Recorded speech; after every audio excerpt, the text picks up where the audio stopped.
ಪರಶುರಾಮ್ಗೆ ಸ್ವಾಗತವನ್ನು ಕೋರ್ತೀನಿ. ಇವತ್ತು ಕಲಿಕಾ ಚೇತರಿಕೆಯಲ್ಲಿ 9ನೇ ತರಗತಿಯ ಸಮಾಜ ವಿಜ್ಞಾನದಲ್ಲಿ ಕಲಿಕಾ ಹಾಳೆ 48ಕ್ಕೆ ಸಂಬಂಧಪಟ್ಟಂತೆ ಉತ್ತರಗಳನ್ನು ನೋಡೋಣ. ಇದು ಮೋಸ್ಟ್ ಇಂಪಾರ್ಟೆಂಟ್ ಇದೆ. ಸೊ ಹಿಂದಿನ ವಿಡಿಯೋಗಳನ್ನು ನೋಡದೇ ಇದ್ರೆ ವಿಡಿಯೋದ ಡಿಸ್ಕ್ರಿಪ್ಷನ್ ಬಾಕ್ಸ್ನಲ್ಲಿ ಒಂದು ಪ್ಲೇಲಿಸ್ಟ್ ಲಿಂಕ್ ಅದ.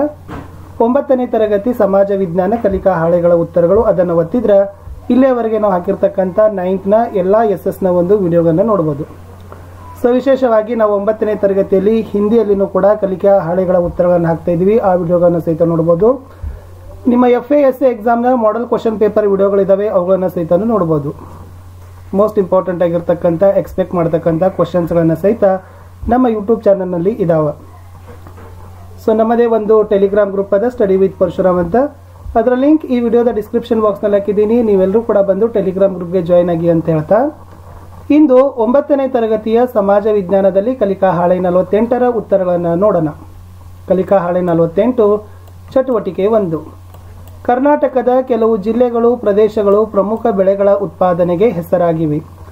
ಅವುಗಳನ್ನು ಆ ಬೆಳೆಗಳ ಪ್ರಸಿದ್ಧಿಯಾದ ಹೆಸರಿನಲ್ಲಿಯೇ ಕರೀತಾರೆ. ಸೊ ಚರ್ಚಿಸಿ, ಹೆಸರಿಸಿ ಅಂತ ಏನು ಮಾಡಿದ್ದಾರೆ ಕೊಟ್ಟಿದ್ದಾರೆ. ಈ ಕಡೆ ಜಿಲ್ಲೆ ಬಾರ್ ಪ್ರದೇಶ ಇದಾವೆ, ಈ ಕಡೆ ಪ್ರಸಿದ್ಧಿಯ ಹೆಸರು ಅದ ಚಿಕ್ಕಮಗಳೂರು ಕಾಫಿ ನಾಡು ಅಂತ ಕೇಳಿದ್ರೆ, ಸೊ ಮಂಡ್ಯದಿಂದ ಹಿಡಿದು ಕೊಡಗುವರೆಗೆ ಯಾವಕ್ಕೆಲ್ಲ ಪ್ರಸಿದ್ಧಿ ಇದಾವೆ ಅನ್ನೋದನ್ನ ಮುಂದೆ ಬರಿಬೇಕಿತ್ತು. ಉತ್ತರ ನೋಡೋಣ ವಿದ್ಯಾರ್ಥಿಗಳೇ. ಸೊ ಕರಿತೀವಿ ತುಮಕೂರನ್ನ ಕಲ್ಪತರ ನಾಡು ಅಂತ ಕರಿತೀವಿ, ರಾಮನಗರ ರೇಷ್ಮೆ ನಾಡು, ಕಲಬುರ್ಗಿ ತೊಗರಿ ನಾಡು, ಕೊಪ್ಪಳ ಭತ್ತದ ನಾಡು ಅಥವಾ ಭತ್ತದ ಕನಜ, ಬ್ಯಾಡಗಿ ಮೆಣಸಿನಕಾಯಿಗೆ ಪ್ರಸಿದ್ಧಿಯಾದ, ಬೆಳಗಾವಿ ಸಕ್ಕರೆ ಹತ್ತಿ ತಂಬಾಕುಗೆ ಪ್ರಸಿದ್ಧಿಯಾದೆ, ಬಳ್ಳಾರಿ ಗಣಿಗಳ ನಾಡಿಗೆ ಪ್ರಸಿದ್ಧಿಯಾದರೆ, ಕೊಡಗು ಏನು ಮಾಡ್ತಾವಪ್ಪ ಅಂದ್ರೆ ಅದು ಒಂದು ಕರ್ನಾಟಕದ ಕಾಶ್ಮೀರ ಪ್ರಸಿದ್ಧವಾಗಿರ್ತಕ್ಕಂಥ ಗಿರಿಧಾಮ ಅಂತಲೂ ಕೂಡ ನಾವು ಏನು ಮಾಡ್ಬೋದು ವಿದ್ಯಾರ್ಥಿಗಳೇ, ಉತ್ತರವನ್ನು ಬರಿಬಹುದು. ಇನ್ನು ಮುಂದೆ ಹೋಗೋಣ ಚಟುವಟಿಕೆ 2ರಲ್ಲಿ. ಪ್ರಶ್ನೆ ಏನದೆ ಅಂತಂದರೆ, ನಮ್ಮ ದೇಶದಲ್ಲಿ ಕೃಷಿಯನ್ನು ಅವಲಂಬಿಸಿರುವ ಸಂಖ್ಯೆ 60%ರಷ್ಟಿದೆ. ಆದರೆ ಕೃಷಿಯಿಂದ 16% ದೇಶಕ್ಕೆ ಆದಾಯ ಬರುತ್ತಿದೆ. ಅಂದರೆ 100 ಜನರಲ್ಲಿ 60 ಜನ ಕೃಷಿ ಮಾಡ್ತಾ ಇದ್ದಾರೆ. ಆದ್ದರಿಂದ ಬರುವ ಆದಾಯ ತುಂಬ ಕಡಿಮೆ ಇದೆ. ಹಾಗಾದರೆ ಈ ಮಾಹಿತಿಯಿಂದ ನಿನಗೇನು ಅರ್ಥವಾಯಿತು? ಕೃಷಿಯಿಂದ ಬರುವ ಆದಾಯ ಹೆಚ್ಚು ಮಾಡಬೇಕಾದ್ರೆ ಏನು ಮಾಡಬೇಕಾಗಬಹುದು ಅಂತ ಒಂದು ಕ್ವಶನ್ ಅನ್ನು ಕೇಳಿದ್ದಾರೆ. ಉತ್ತರ ನೋಡೋಣ ವಿದ್ಯಾರ್ಥಿಗಳೇ. ಈ ಮಾಹಿತಿಯಿಂದ ನಮಗೆ ಕೃಷಿ ಮಾಡುವವರ ಸಂಖ್ಯೆ ಅಧಿಕ ಅಂತ ತಿಳಿತದ. ಅಂದರೆ ಕೃಷಿ ಕ್ಷೇತ್ರ ದೇಶಕ್ಕೆ ಹೆಚ್ಚಿನ ಆದಾಯ ತಂದು ಕೊಡ್ತಾ ಇಲ್ಲ. ಸೊ ನಾವೇನು ಮಾಡಬೇಕಾಗದ, ಹೊಸ ನವೀನ ವೈಜ್ಞಾನಿಕ ಪದ್ಧತಿಗಳನ್ನು ಅಳವಡಿಸಿಕೊಂಡು ಅಧಿಕ ಇಳುವರಿಯ ಪದ್ಧತಿಗಳನ್ನು ಪಾಲಿಸಬೇಕಾಗದ. ವಿಶೇಷವಾಗಿ ಬೆಳೆಗಳ ರಕ್ಷಣೆಗೆ ಗಮನ ಕೊಡಬೇಕಾಗದ, ನೀರಾವರಿ ಕ್ರಮಗಳನ್ನು ಅನುಸರಿಸಬೇಕಾಗದ, ಮಿಶ್ರ ಬೇಸಾಯ ಪದ್ಧತಿಗಳನ್ನು ಪಾಲನೆಯನ್ನು ಮಾಡಬೇಕಾಗದ. ಸೊ ಇವುಗಳನ್ನು ಮಾಡಿದ್ದೇ ಆದ್ರೆ ಸೊ ನಾವೇನು ಮಾಡ್ಬೋದು, ದೇಶದಲ್ಲಿ ಕೃಷಿಯ ಆದಾಯವನ್ನು ಹೆಚ್ಚಿಸೋದರ ಜೊತೆಗೆ ದೇಶಕ್ಕೆ ಮತ್ತು ಕೃಷಿಕರಿಗೆ ಸೊ ಅಧಿಕವಾಗಿರ್ತಕ್ಕಂಥ ಆದಾಯ ಬರ್ತದ. ಸೊ ಹೆಚ್ಚಾಗಿ ಏನು ಮಾಡ್ಬೋದು, ಹಣದ ಹರಿವನ್ನು ಹರಿಸಬಹುದು ಅನ್ನೋದು ಉತ್ತರದಲ್ಲಿ ಬರಿಬೇಕಿತ್ತು. ಚಟುವಟಿಕೆ 3. ಮಳೆಯನ್ನೇ ಆಶ್ರಯಿಸಿ ವ್ಯವಸಾಯ ಮಾಡುವವರ ಆರ್ಥಿಕ ಸ್ಥಿತಿಗತಿಗಳ ಬಗ್ಗೆ ಚರ್ಚಿಸಿ. ಮಳೆ ಇದ್ರನ ವ್ಯವಸಾಯ ಮಾಡ್ತಾರ, ಅವರ ಆರ್ಥಿಕ ಸ್ಥಿತಿಗತಿ ಹೇಗಿರ್ತದ? ಸರಳವಾಗಿ ಹೇಳ್ಬೋದಂದ್ರೆ, ಮಳೆ ಇದ್ರೆ ಜೀವನ, ಮಳೆ ಇಲ್ಲದೆ ಇದ್ರೆ ಜೀವನ ಇಲ್ಲ ಅಂತಕ್ಕಂಥದಕ್ಕೆ ಸೊ ಇದನ್ನು ನಾವು ಹೇಳ್ಬೋದು.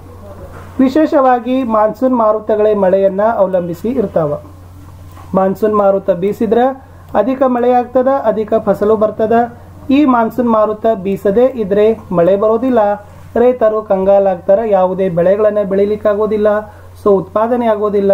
ಅದರಿಂದ ಏನಾಗ್ತದಪ್ಪ ಅಂದ್ರೆ ಬಹಳಷ್ಟು ಅಸಮತೋಲನವಾಗಿರ್ತಕ್ಕಂಥ ಜೀವನ ಸ್ಥಿತಿಗತಿಗಳನ್ನು ನಾವು ಮಳೆಯಿಂದಾನೇ ನೋಡ್ಬೋದು.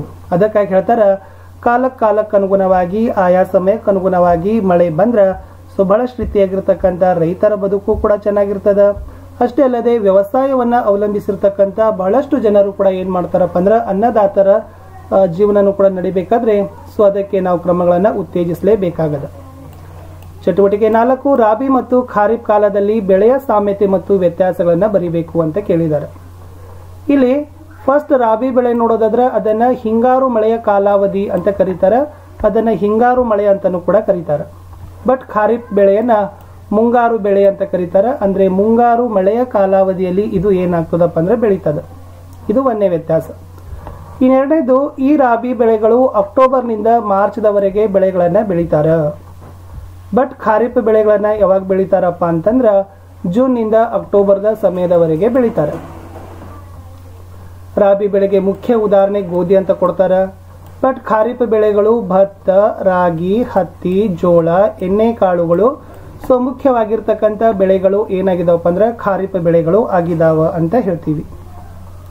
ಸೊ ಮುಂದಿನ ಪ್ರಶ್ನೆ ಇತ್ತು ಚಟುವಟಿಕೆ 5ರಲ್ಲಿ, ನಿಮ್ಮ ಊರಿನಲ್ಲಿ ರೈತರನ್ನ ಭೇಟಿ ಮಾಡಿ ಒಂದು ವರ್ಷದಲ್ಲಿ ಅವರು ಎಷ್ಟು ಬೆಳೆಗಳನ್ನು ಬೆಳೆಯುವರು ಹಾಗೂ ಅವು ಯಾವುವು ಅಂತ ತಿಳಿಯಿರಿ ಅಂತ ಕೇಳಿದ್ದಾರೆ.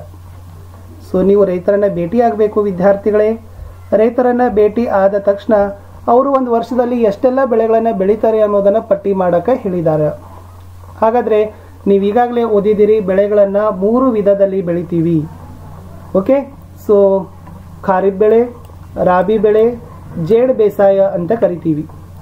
ಇಲ್ಲಿ ಭತ್ತ, ರಾಗಿ, ಹತ್ತಿ, ಜೋಳ ಇವೆಲ್ಲವುಗಳು ಕೂಡ ಖಾರಿಫ್ ಬೆಳೆಗೆ ಉದಾಹರಣೆ ಆದ್ರೆ ಗೋಧಿ ರಾಬಿ ಬೆಳೆಗೆ ಉದಾಹರಣೆ. ಭತ್ತ, ರಾಗಿ, ಹತ್ತಿ, ಜೋಳ ಖಾರಿಫ್ ಬೆಳೆಗಳು ಆಗಿದಾವೆ. ಇನ್ನು ಮುಂದೆ ಜೇಡ್ ಬೇಸಾಯ ಅಂತಂದ್ರೆ ಉದ್ದು, ಹಸಿರು, ಎಣ್ಣೆಕಾಳು, ತರಕಾರಿಗಳು ಇವುಗಳನ್ನೆಲ್ಲ ನಾವೇನಂತ ಕರಿತೀವಿ, ಜೇಡ್ ಬೇಸಾಯಕ್ಕೆ ವಿಧಾನಗಳು ಅಂತ ಕರಿತೀವಿ. ಸೊ ವರ್ಷದ ಸಮಯದಲ್ಲಿ ಖಾರಿಫ್ ಬೆಳೆ, ರಾಬಿ ಬೆಳೆ ಮತ್ತು ಜೇಡ್ ಬೇಸಾಯಗಳನ್ನು ಮಾಡ್ತಾರೆ ಅನ್ನೋದು ಇತ್ತು. ಇಷ್ಟು 9ನೇ ತರಗತಿಯ ಸಮಾಜ ವಿಜ್ಞಾನದಲ್ಲಿ ನಾವೇನು ಮಾಡಿದ್ದೀವಿಪ್ಪ ಅಂತಂದ್ರೆ ಕಲಿಕಾ ಹಾಳೆ 48ರ ಉತ್ತರಗಳನ್ನು ನೋಡಿದ್ದೀವಿ. 5 ಪ್ರಶ್ನೆಗಳಿತ್ತು. ಸೊ ಮೇನ್ ಇಂಪಾರ್ಟೆಂಟ್ ಆಗಿರ್ತಕ್ಕಂಥ ಕೀ ಆನ್ಸರ್ಸ್ಗಳನ್ನು ಸಹಿತ ನೋಡಿದ್ದೀವಿ. ಸೊ ಇಷ್ಟೇ ಇತ್ತು ಈ ವಿಡಿಯೋದಲ್ಲಿ. ಸೊ ದಯಮಾಡಿ ನಾವು ನಿಮಗೆ ಹೇಳೋದು ಅಂತಂದರೆ ನಮ್ಮ ವಿಡಿಯೋಗಳನ್ನು ಲೈಕ್ ಮಾಡಿ, ಶೇರ್ಗಳನ್ನು ಮಾಡಿ ಹಾಗೂ ಸಬ್ಸ್ಕ್ರೈಬ್ ಮಾಡಲು ಮರೆಯದಿರಿ. ನಿಮ್ಮ ಒಂದು ವಿಡಿಯೋ, ನಿಮ್ಮ ಒಂದು ಶೇರ್ಗಳು ನಮ್ಗೆ ಏನಾಗ್ತಪ್ಪ ಅಂದ್ರೆ ಭಾಳಷ್ಟು ನಮಗೆ ಮೋಟಿವೇಶನ್ಸ್ಗಳನ್ನು ತಂದು ಕೊಡ್ತಾವ ಅಂತ ಹೇಳ್ತಾ, ನಿಮ್ಮ ಲೈಕ್ಗಳಿಗೆ ನಾವು ಯಾವತ್ತೂ ಕೂಡ ಏನು ಮಾಡ್ತಾ ಇರ್ತೀವಿ, ಎಕ್ಸ್ಪೆಕ್ಟ್ಗಳನ್ನು ಮಾಡ್ತೀವಿ. ಯಾಕಂದ್ರೆ ನಮ್ಮ ಚಾನಲ್ನಲ್ಲಿ ವ್ಯೂಸ್ಗಳು ಬರ್ತಾವ, ಬಟ್ ಮೇನ್ ಏನಾಗದಪ್ಪ ಅಂತಂದ್ರೆ ನಮ್ಗೆ ಎಲ್ಲೋ ಶೇರ್ಗಳು ಆಗೋದಿಲ್ಲ.